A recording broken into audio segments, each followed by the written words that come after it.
Alors, un des grands obstacles, c'est qu'on pense que maintenant, c'est trop matériel.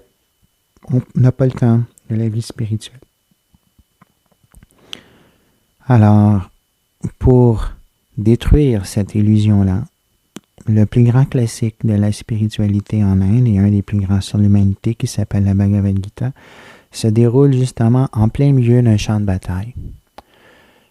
Sur le champ de bataille étaient réunis des centaines de milliers de personnes.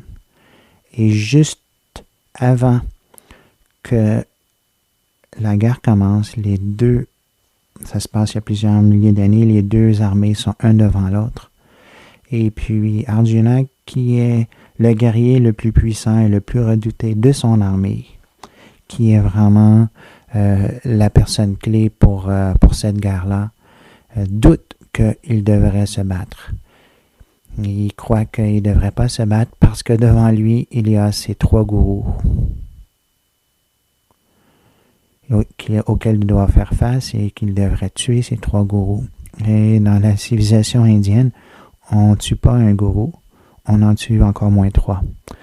Alors Arjuna était dans une situation absolument épouvantable, matériellement indescriptiblement difficile à vivre. Et c'est en plein dans cette situation-là qu'il a reçu les enseignements spirituels de la Bhagavad Gita, qui ont lui permis de faire la guerre par la suite, mais de façon complètement spirituelle, avec une conscience divinisée, pour montrer que n'importe quelle action peut être faite de façon spirituelle. Que dans n'importe quelle circonstance, on peut obtenir une connaissance spirituelle. Et dans n'importe quelle condition, on peut vivre spirituellement, pleinement. La vie spirituelle devient simple aussitôt qu'on peut vivre en compagnie d'un sage. Pourquoi Arjuna a pu obtenir cette connaissance-là en plein milieu du champ de bataille? C'est qu'il était en compagnie intime de Krishna, qui est le sage des sages.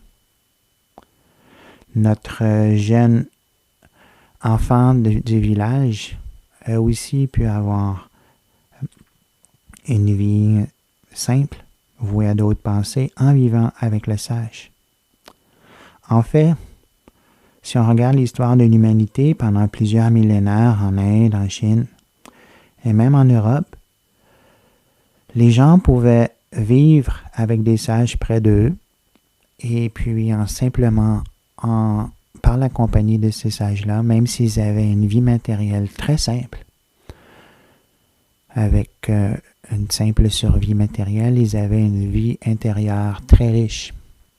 Et ça a été la vie qui était la plus naturelle pendant plusieurs millénaires.